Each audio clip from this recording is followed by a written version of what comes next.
It's Nailed It Tech here, and this is my review of the Moga Pro Android controller. So this is a decently sized controller. As you can see, it fits in my hand well. It's about the same size as a Xbox One or 360 controller. The buttons, as I'm sure you can hear, are very clicky. And the D-pad is actually not as mushy as I expected it to be. The only problem I have is these buttons are quite mushy, but the trigger and bumper buttons aren't either. You can flip this up and this bit extends out to put it in your phone, and that's where the switch is to turn it on. So there is an A mode, which is for Moga controller games only, and then there's B, which is for HID controlled games, which stands for Human Interface Device, which means you can play it with a mouse and keyboard as well, but most people will use a Bluetooth controller. Now this is Bluetooth. It has a micro USB port for charging, not for anything else. That is a button that actually doesn't do anything really. It has dual analog sticks here and here. It has a 4-way D-pad. It has start and select, A, B, X and Y, and the trigger buttons press, analog sticks press in. It also has triggers and bumpers, as I've shown you. It also has a neat little thing. Just turn it on. It will start flashing. It has a backlight on the buttons, with this button on the back here, this one, which you can press easily. It turns this light back on and off. So that's telling you, that green light there tells you that it's just connected to my phone. And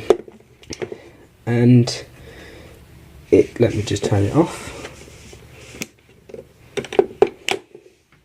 It also comes with a neat little stand, which is quite useful for if you use an Android tablet. I'm just gonna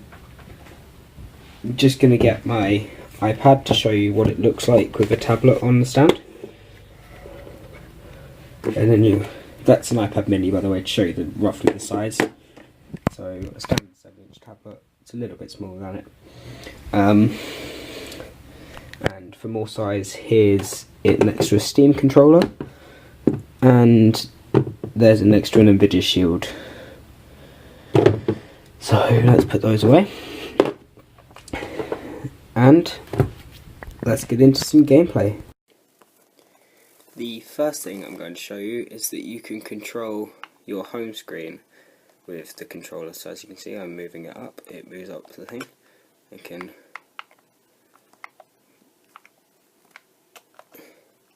I can control this.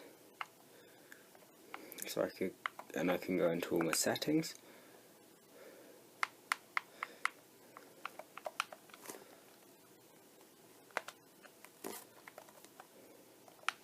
My emails and my photos and everything. Yeah. For the first game I'm going to show you, it's going to be Minecraft, as I'm sure you can see here. So as you can see, I press A and it lets me play it. Let's create a new world. Go creative, create a new world. So as you can see, it can move around. Now because it's Bluetooth, there is going to be a little bit of delay, obviously. Yeah, and I can fly around, I can open the inventory. I can destroy and place blocks. I can cycle through the thing by pressing that. And I can drop things by pressing it down.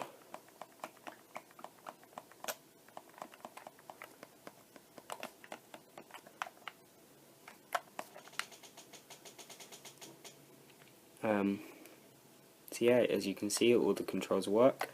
I can get into my messages, and I can pause the game. I can quit. Yeah.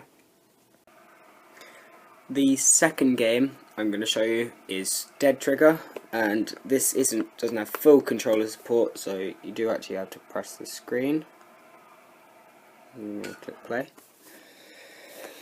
So I have just downloaded this, so this will be the tutorial mission.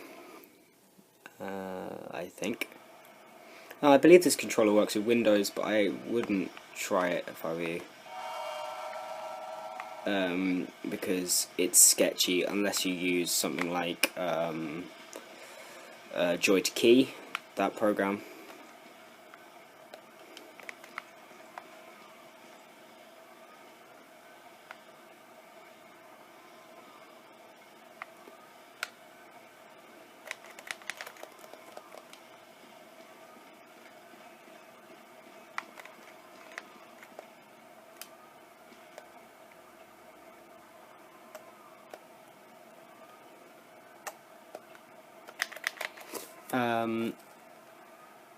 You also sometimes have to do some button remapping. So for fire, I want it to be this one, and for aim, to be this one. Save and exit. Back. Exit. Oops.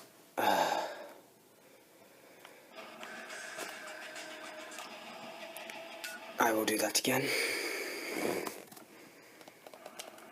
In this game, the triggers don't work, so you have to use the bumpers.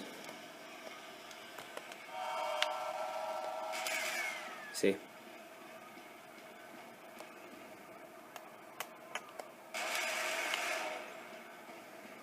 So yeah, this might work on Windows. I haven't actually tried it.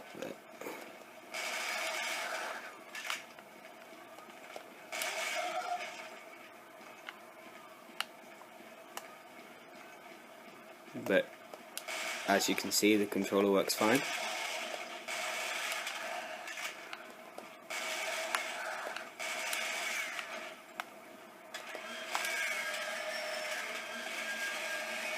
So yeah.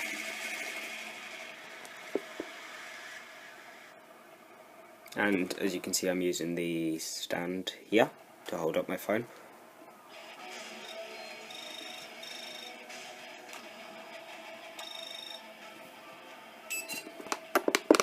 Yeah, so it's, the controller doesn't do anything here, so you have to use your hands.